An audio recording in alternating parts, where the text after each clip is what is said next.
Welcome to the Institute for Human Services Annual Medicaid Compliance Training. My name is Belinda Hode and I am the Medicaid Compliance Officer. Today I will provide an overview of IHS's compliance program, policies, procedures, and expectations. Please ensure that you take the exam at the conclusion of the training to receive full training credit. Medicaid is a healthcare program that assists low-income families or individuals in paying for medical care. It is jointly funded by the state, federal, and local government.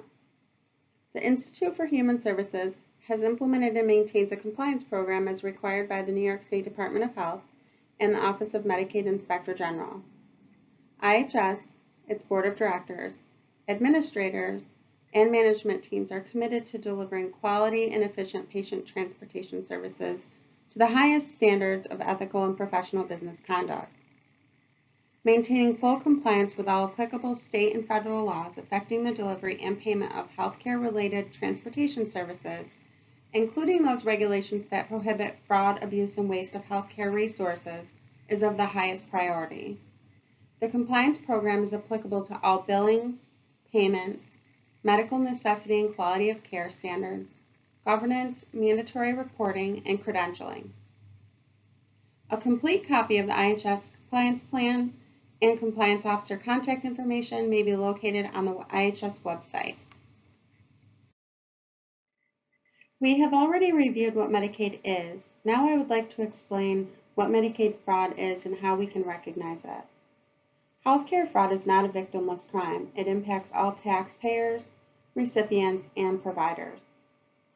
Fraud, abuse, and waste is defined as accepting gratuities from a vendor of any kind, including but not limited to free service, steering Medicaid transportation to a specific vendor for any reason, knowingly dismissing a vendor's action of providing a higher level of transportation than what is needed, a peer, supervisor, or manager requesting you perform a non-compliant function even if you do not carry out the request, sharing personal information of a recipient for personal benefit or with any non-IHS employee not involved in recipient care, not within the hours of scheduled work time, engaging in inclusive agreements with other vendors, providing inaccurate codes or upcode for service, falsifying, modifying, or changing trip logs that are not yours. Do not feel that you have to know if the activity is fraud, abuse, or waste. If you have concerns, it is your responsibility to consult with your compliance officer. He or she will have the ability to answer all of your compliance-related questions. The compliance program guides our processes and procedures regarding medical travel and assists us in monitoring for continuous improvement so that we may continue all the great work that we do every day. The compliance plan, policies, and procedures apply to all IHS board members, employees, volunteers, and interns equally. The law requires that all IHS board members, employees, volunteers, and interns involved in the oversight, direction, or service delivery of the Medicaid program be screened through the OMIG exclusion list, review and sign the Code of Conduct, and participate in Medicaid compliance training on an annual basis. The screening tool is designed to determine if anyone involved in the supervision, direction, or service delivery role in a Medicaid-funded program has been excluded. If we discover that a person has been excluded, then we will not be permitted to bill for the services that that person provided. Compliance training will be provided to all IHS employees within 30 days of assignment and annually thereafter. The Institute for Human Services Governing Board, personnel, volunteers, and interns are committed to professional excellence. The Code of Conduct is a set of principles that outlines your responsibilities and guides proper business practices while employed or volunteering at IHS. All IHS affiliates shall maintain high standards of ethical conduct and will comply with and assist IHS in complying with all applicable laws, regulations, and third-party payer program requirements. The Code of Conduct reviews anti-discrimination, anti-retaliation, customer service expectations, financial relationships, claims processing, billing, and payments, contract management, confidentiality, and reporting violations of all policies, procedures, laws, and regulations. The Code of Conduct details have been reviewed with you in person, and a signed copy may be located in your compliance file.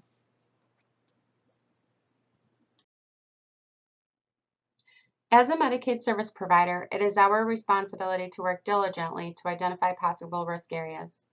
The risk areas identified by IHS are billing errors, trip log errors, documentation requirements, and exclusions. We monitor these identified areas by conducting monthly internal audits. The audits consist of reviewing the driver trip logs for accuracy and comparing the assigned trips to the Medicaid billing. The audits allow us to catch errors within the time frame that allow us to correct without having to begin the formal self-disclosure process through OMIG.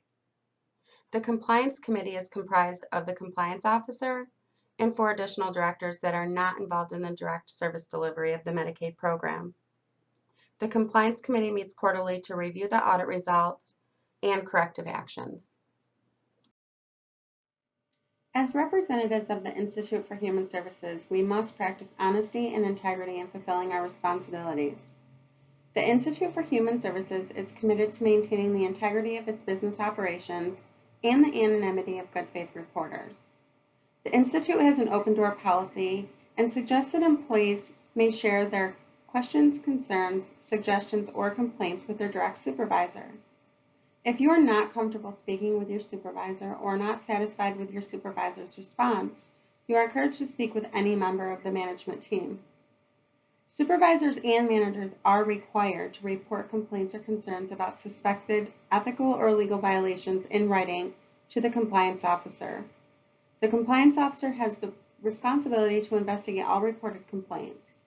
The Institute for Human Services has established 3 methods for reporting compliance issues.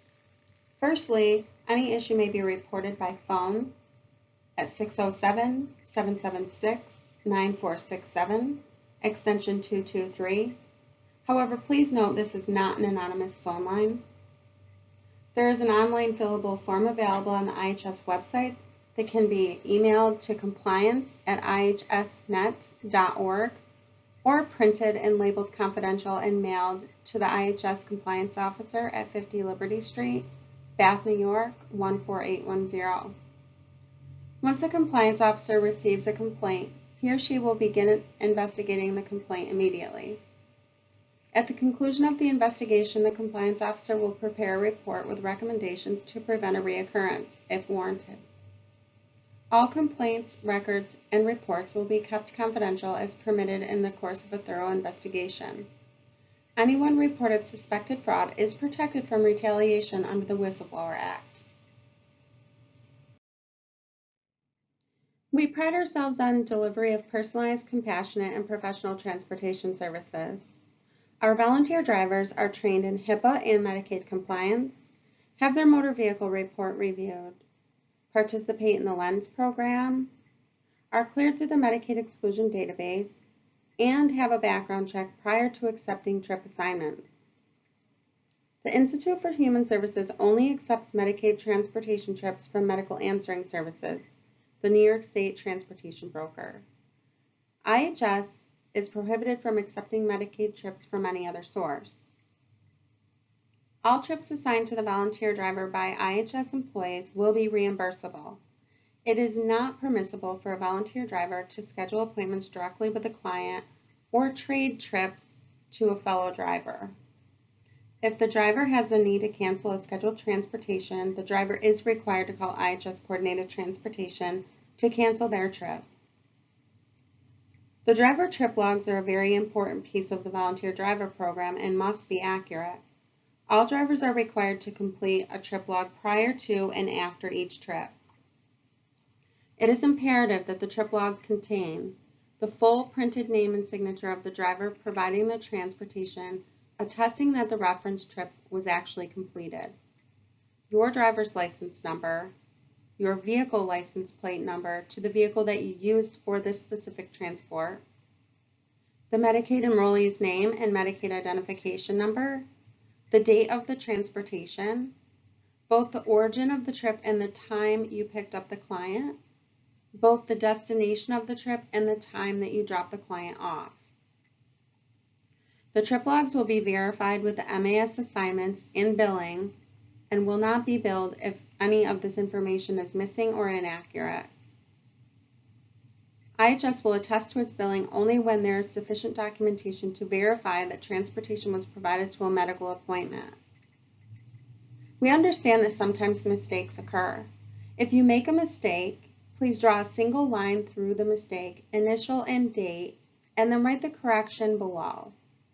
Please do not use whiteout or attempt to blacken out mistakes.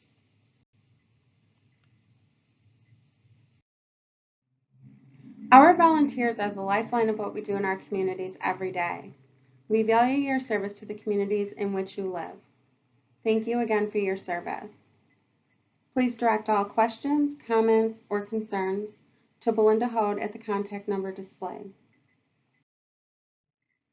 Please click on the link below in the discussion area to be redirected to your compliance quiz.